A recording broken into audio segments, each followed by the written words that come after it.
Semuanya, selamat wayahkia ya dimanapun kalian berada.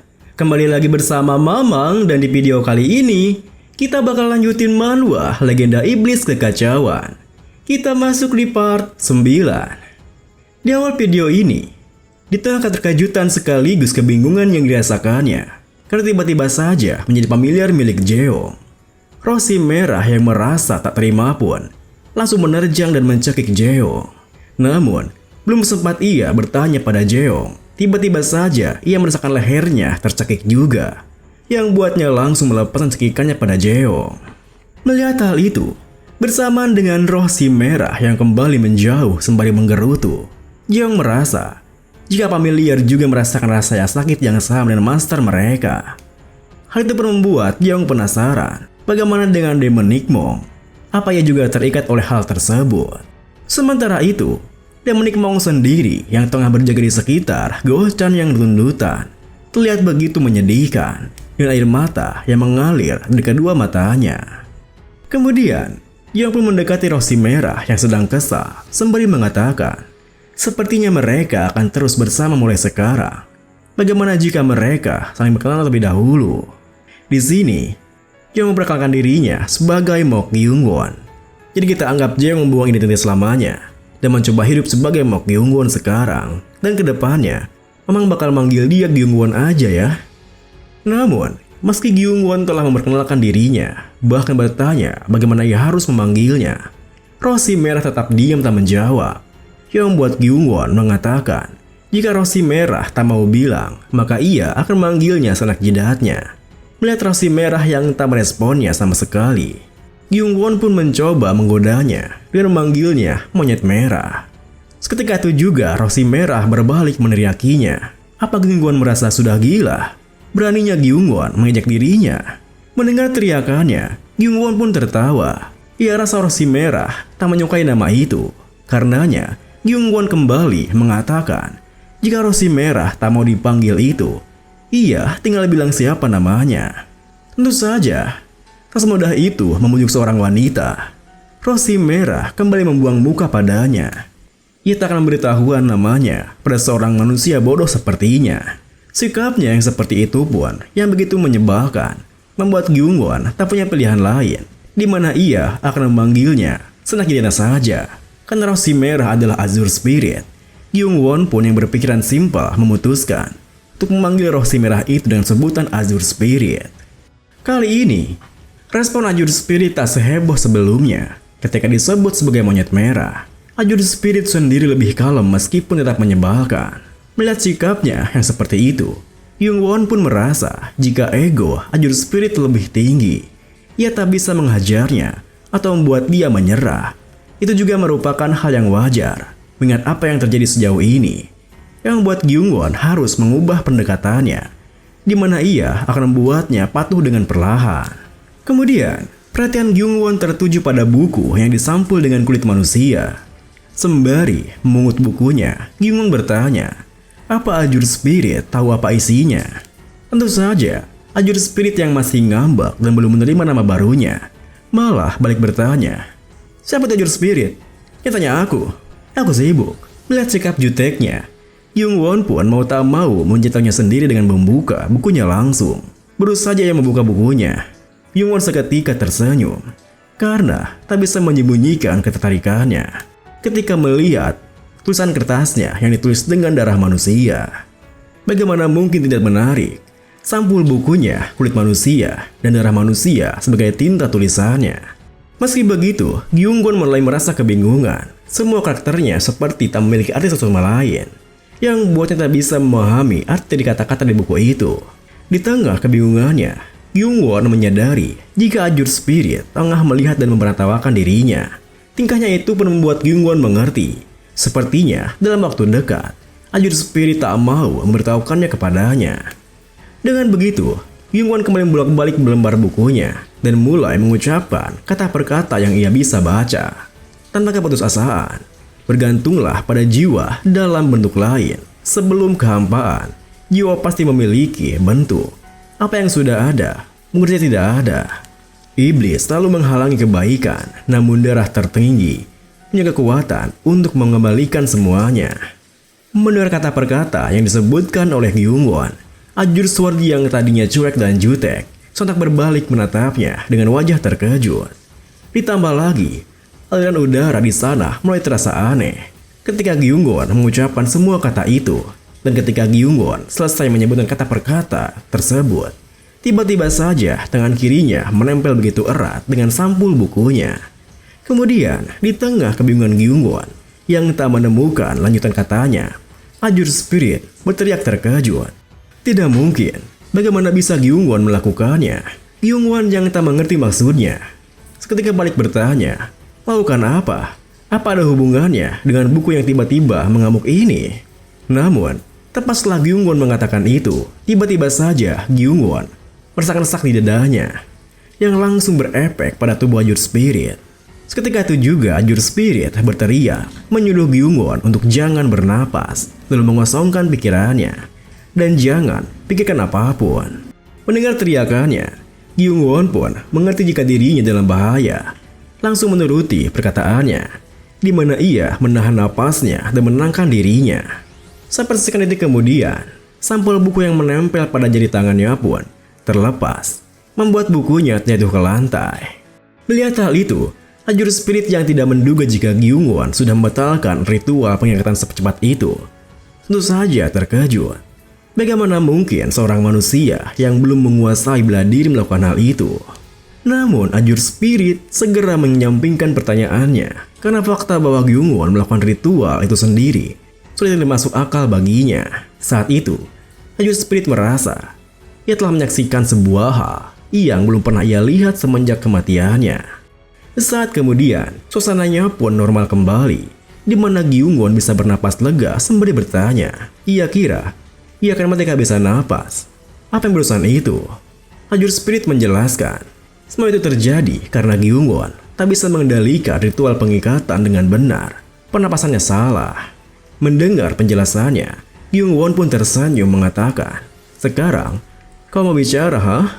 Tentu saja, perkataan Gyungwon membuat Ajur Spirit kembali merasa kesal dan beralasan.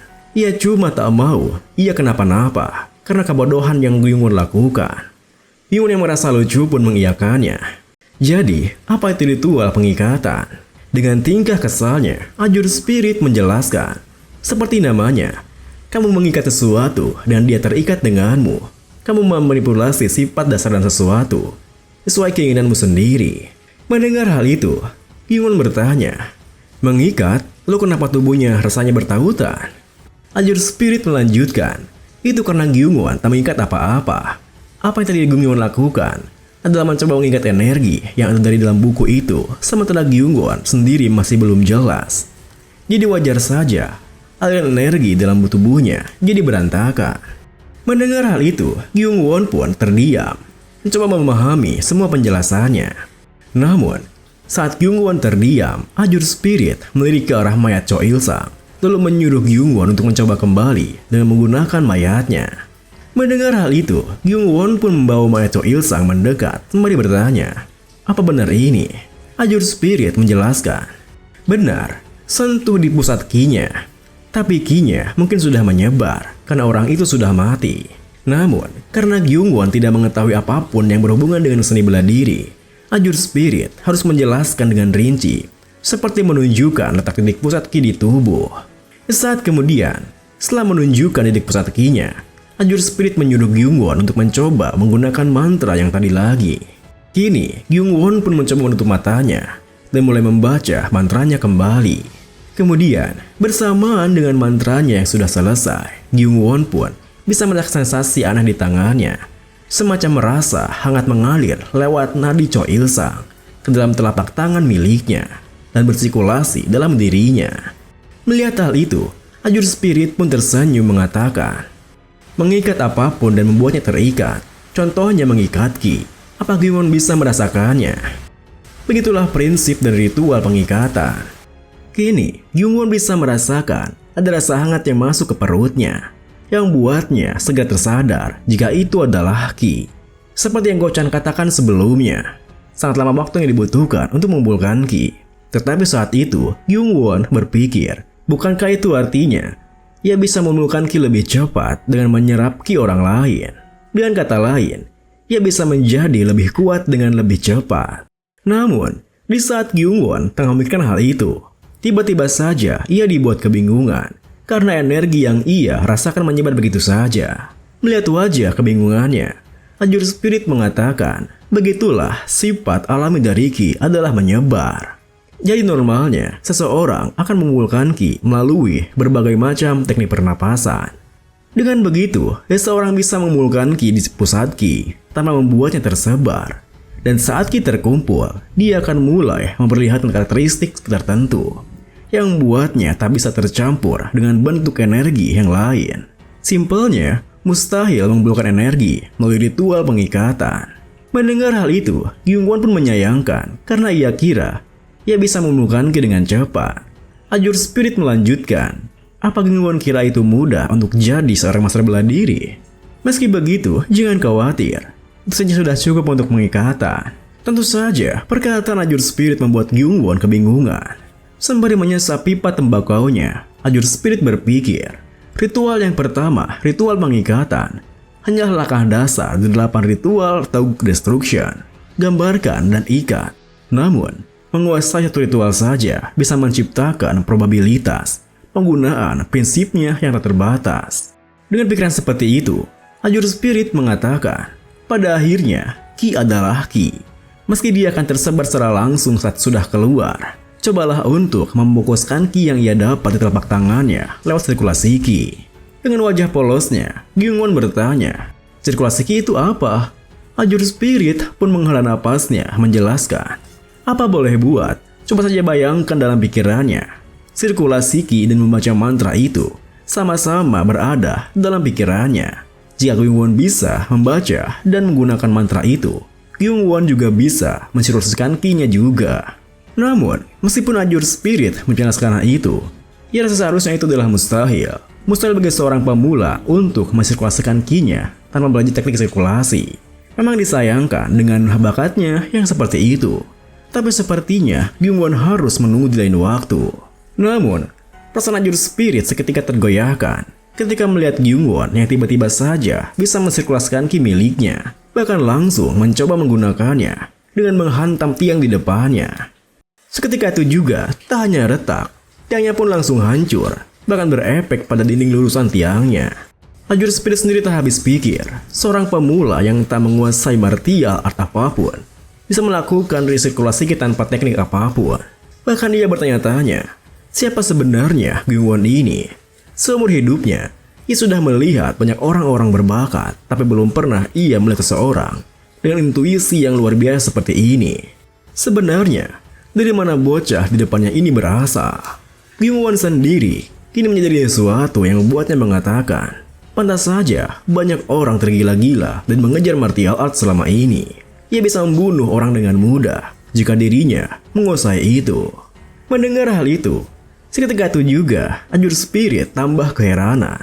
Selain intuisinya yang luar biasa, bocah di depannya juga cepat mengerti sifat alami dari martial art. Mendapatkan pencerahan lewat martial art atau semacamnya hanyalah omong kosong.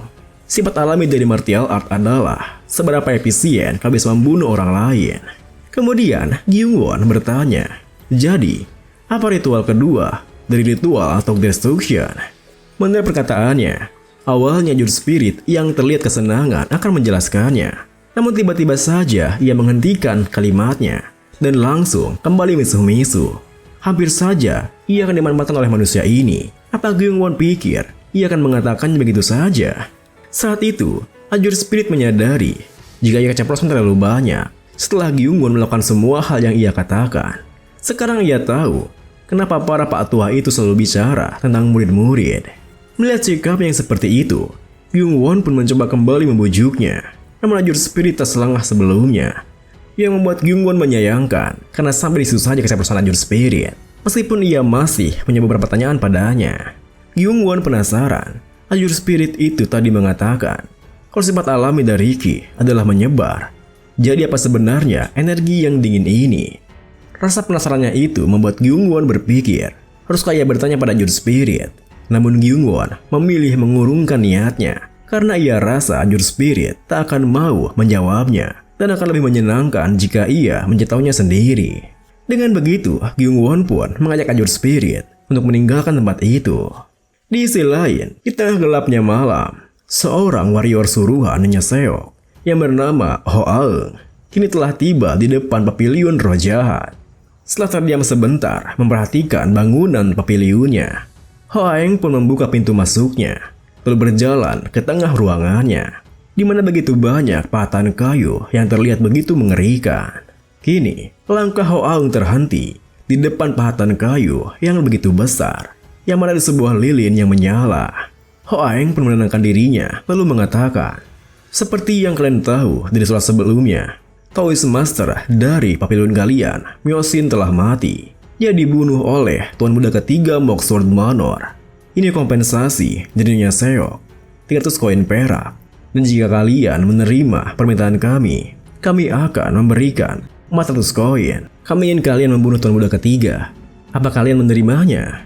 Saat setelah menyimpan kantung koinnya, lilin depannya tiba-tiba saja padam, yang berarti permintaannya diterima. Seketika itu juga, Ho Aeng menunduk hormat mengatakan, "Kalau begitu, aku serahkan pada kalian." Setelah mengatakan itu, Ho Aeng pun berjalan pergi meninggalkan pavilionnya. Meski begitu, Ho Aeng tak bisa menahan bulu kuduknya yang merinding. Ia tak melihat siapapun di dalam sana, tetapi ia terus merasa ada sebuah sensasi seperti sedang ditatap dari segala arah. Hal itu pun membuat Ho Aeng tak mau lagi datang ke sana, kecuali dalam keadaan darurat. Kini, selepas kepergian Ho Aeng, mayat Myosin terbaring di depan patahan kayu di tengah ruangannya. Tak berselang lama, muncul seorang saman yang merupakan pemimpin para saman pavilion roh jahat untuk mengkonfirmasi jika saman Myosin memang dibunuh. Satu persatu, saman muncul di sana dan mengeluarkan pendapatnya masing-masing. Setuju, dia menjadi Yellow Spirit. Melihat bagaimana Tuan Muda ketiga mampu mengangkat seorang Maidga udara hanya dengan kata-katanya, Myosin pasti sudah merasuki Tuan Muda ketiga. Tunggu, bukankah ada kemungkinan Tuan Muda ketiga memiliki roh lain sebagai familiar? Mustahil, mungkin roh baik, monster, atau semacamnya bisa dijadikan sebagai familiar. Tapi hampir mustahil menjadikan roh dengan dendam yang kuat menjadi familiar. Namun, ini berarti situasinya sudah cukup berbahaya. Kesimpulannya, satu di antara mereka akan pergi membunuh Gyungwon dan melepaskan roh Myosin. Keesokan harinya, dikala sang fajar baru beranjak naik, Go-chan yang masih mengantuk terlihat tengah menggerutu karena Gyungwon menyuruhnya mengambil tungku bagar pagi-pagi buta. Saat kemudian, Go-chan pun tiba di kamar Gyungwon, menyerahkan tungkunya sembari mengatakan ia sudah membawa tungku bakarnya seperti yang Gyungwon perintahkan padanya. Mendengar hal itu, Gyungwon pun yang tengah memakai pakaiannya menjawab dengan sopan, mengapresiasi pekerjaan Go-chan. Meski begitu, Go-chan tetap menggerutu dalam hatinya. Sopan sih sopan, tapi tingkahnya gila, sampai aku pun menjadi gila. Saat kemudian, setelah menyalakan tungku bakarnya, Go-chan yang penasaran bertanya, untuk apa tungku bakar itu? Setelah berbalik ke arahnya, Gyungwon pun mengatakan, ada sesuatu yang mau ia bakar. Mendengar hal itu, bersamaan dengan Go-chan yang terkejut karena mengira Gyungwon akan membakar sesuatu yang penting. Gyungwon yang telah berbalik dengan dua buku di tangannya, yang mana merupakan manuskrip rahasia dari Moxford Manor. Tentu saja mata Go-chan seketika terbelalak kaget melihat kedua buku manuskrip itu. Namun baru saja Go-chan bertanya, bagaimana bisa Gyungwon menemukannya? Gyungwon sudah merobek-robek buku manuskripnya tepat di atas tungku bakar yang menyala. Video ini pun diakhiri dengan melihat Gyungwon yang tersenyum ketika membakar manuskrip rahasia Moxford Manor. Go-chan terdiam, kaku di tempatnya berpikir, bajingan gila ini, dia membakar manuskrip rahasia. Terima kasih buat teman-teman semua yang udah nonton. Mohon maaf jika ada salah-salah kata atau pengucapan Mamang yang kurang jelas. Sampai jumpa di video berikutnya.